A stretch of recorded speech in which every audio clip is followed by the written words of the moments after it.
ചരിത്രത്തിലാദ്യമായി കോതമംഗലം രൂപതയിൽ നടത്തിയ ദിവ്യകാരുണ്യ പ്രയാണത്തിന് കീരമ്പാറ ഇടവകയിൽ ഉജ്ജ്വല വരവേൽപ്പ് നൽകി.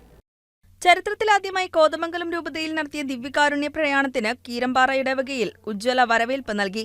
രൂപതയിലെ 14 ഫെറോനകളിലെ 120 ഇടവകകളിലും 14 ദിവസം കൊണ്ട് അവസാനിക്കത്തക്ക വിധത്തിലാണ് പ്രയാണം ക്രമീകരിച്ചിരിക്കുന്നത്. ഇതിന്റെ ഭാഗമായാണ് വെളിയച്ചാൽ ഫെറോനയിലെ കീരമ്പാറ ഇടവകയിലും പ്രയാണം എത്തിച്ചേർന്നത്. വടാട്ടുപാറയിൽ നിന്നും എത്തിയ ദിവ്യകാരുണ്യ പ്രയാണത്തെ വികാരി ഫാദർ മാത്യു കൊച്ചുപുരയ്ക്കലിന്റെ നേതൃത്വത്തിൽ നിരവധി വാഹനങ്ങളുടെയും വിശ്വാസികളുടെയും അകമ്പടിയോടെ ഭൂതത്താൻകെട്ടിൽ വെച്ച് സ്വീകരിച്ചു.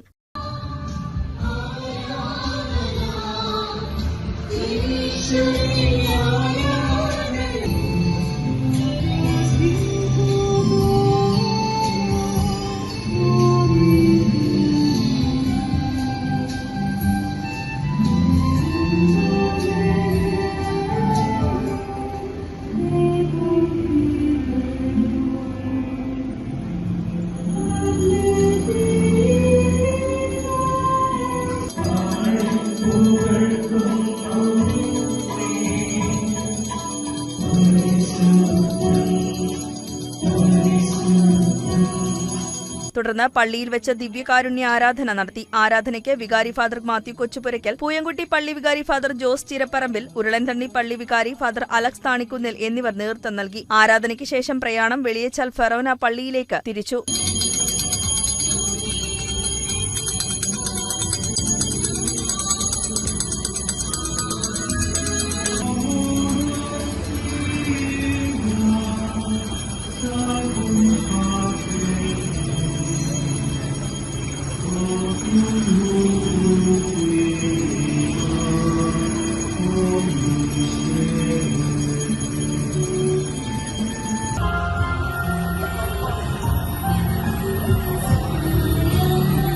News desk KCV news.